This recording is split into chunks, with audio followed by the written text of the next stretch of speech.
చెప్పుకొచ్చారు జగన్మోహన్ రెడ్డి గారు.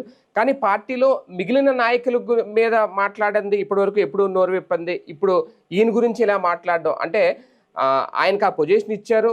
నెంబర్ 2గా అన్ని రోజులు చలామణి అయ్యారు. కానీ చివరికి అంటే సరైన సమయంలో పార్టీ కష్టాల్లో ఉన్నప్పుడు వదిలి వెళ్ళిపోయారు అనే ఫీలింగ్ కూడా ఆయనలో కనిపిస్తోందా?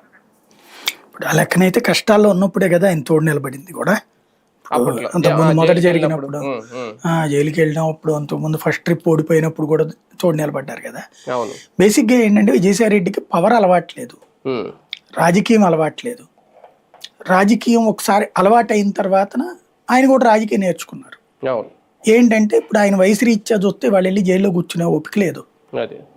అట్ ద సేమ్ టైం ప్రధానమంత్రి హోంమంత్రులతోనే నాకు సంబంధాలు ఉన్నప్పుడు ఆఫ్టర్ ఆల్ ఇట్లాంటి వ్యవహారాల్లో నేను వెళ్ళాలా అనుకున్నాడు. లేకపోతే మొదటంతా విజయసాయి రెడ్డి పేరు ప్రస్తావించిన వాళ్ళు ఎందుకు కేసు పెట్టలా? మేబీ విజయసాయి రెడ్డిని నరేంద్ర మోడీను అమిత్ షాలే కాపాడు ఉండొచ్చు. మేబీ వాళ్ళ పేరు చెప్తేనే, లేదా వాళ్ళ వైపు నుంచినే ఆపుండొచ్చు ఆయన అరెస్ట్ని. ఇంకోటి ఆయన ఎంపీ సీట్ కూడా ఎవరు తీసుకుంది? బీజేపీ తీసుకుంది. వాస్తవం బీజేపీలో చేరడానికి ఆయన ప్రిపేర్ అవుతున్నారు నాకు అర్థమైనంత వరకు. వెళ్ళారు, ఢిల్లీకి కూడా వెళ్ళారు కానీ ఇంకా చేర్చుకోలేదు. ఇప్పుడే చేస్తే